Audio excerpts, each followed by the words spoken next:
الرحمن الرحیم۔ آج کی بات میں ہم بات کریں گے IR انٹرنل ریلیشن کی بات ہے، مگر اس میں ہسٹری کی بات ہے، تاریخ کی بات ہے کہ کوریا میں ایک کورین وار کے نام سے جنگ جانی جاتی ہے۔ وہ آپس میں ہی تھی، نارتھ کوریا اور ساؤتھ کوریا کے درمیان۔ 1950 سے لے کر 1953 تک 3 سال اور 3 ماہ تک یہ جنگ رہی تھی۔ UN نے اپنا کردار ادا کر کے یہ پیچ اپ کروایا تھا، مگر کہتے ہیں کہ جب نارتھ کورین اور ساؤتھ کورین کے بیچ میں وار ہوئی تھی، تو چونکہ سیکنڈ ورلڈ وار تازہ ہوئی تھی 1945 میں ختم، تو جو لابیز تھیں، جو ممالک تھے ایک دوسرے سے منسلک تھے، تو اس میں انٹرنیشنل لابیز اور ممالک بھی کود پڑے تھے۔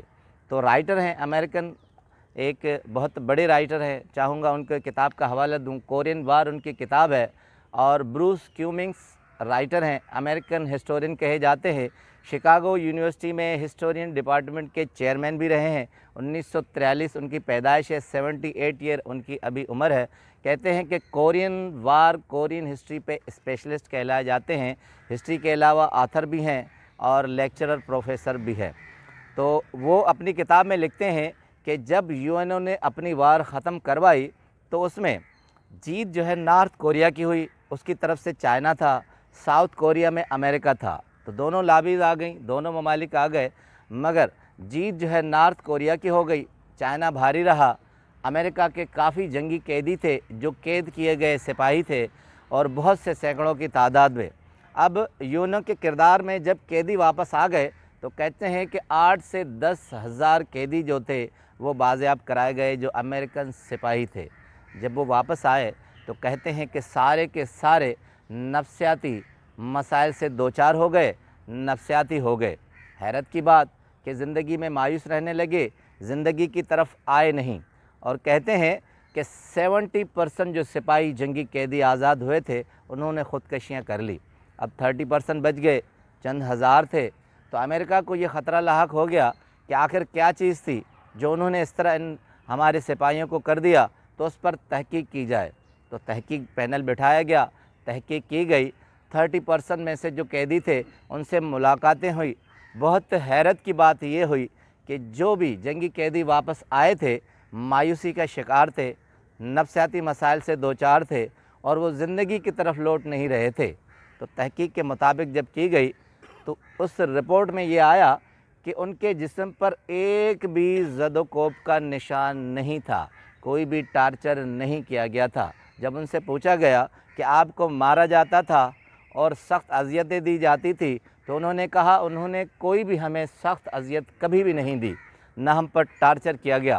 اب کہتے ہیں کہ تحقیق نگار بہت حیران کن ہے، ان کے لیے بڑا چیلنج ثابت ہوا کہ آخر کیا چیز ہے کہ یہ زندگی کی طرف لوٹ نہیں رہے۔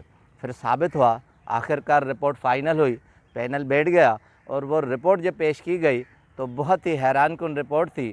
اس میں کہا گیا کہ ان جنگی قیدیوں پر کبھی بھی تشدد نہیں کیا گیا، انہیں کبھی بھی مارا نہیں گیا، مگر ایک حیران کن ٹرک کھیلا گیا تھا کہ ان کو ہمیشہ ایک دوسرے کے بارے میں نیگیٹو کمنٹس کرنے کو کہا جاتا تھا، اور انہیں اپنے ہی آپ کو کمتر کہنے کے لیے کہا جاتا تھا۔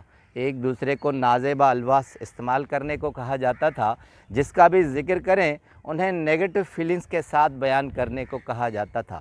حد یہ ہوتی تھی ان کے رشتہ داروں کے جو خطوط آتے تھے تو کیا کرتے تھے، ان میں پازیٹیو الفاظ کو اریز کر کے، ختم کر کے، صرف موت اور مایوسی کے جو حالات اور واقعات اور الفاظ ہوتے ہیں ان کو بیان کرنے کے لیے وہ خطوط ان کے سامنے پیش کیا جاتے تھے۔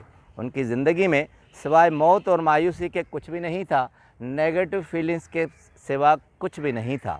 اب رپورٹ نے فائنل یہ کیا کہ اگر زندگی میں انسان کو ٹارچر نہ کیا جائے، سہولتیں نہ دی جائیں، انہیں بند کمرے میں قید نہ بھی کیا جائے، صرف انہیں نیگیٹو فیلنگ سے نوازا جائے یا ان کے اندر نیگیٹو سینس مبتلا کیا جائے، تو وہ زندہ ہو کر بھی مر جائے گا، نفسیاتی مسائل سے دوچار ہو جائے گا، نفسیاتی مسئلوں میں پڑ جائے گا، اور وہ خودکشی کی طرف جائے گا۔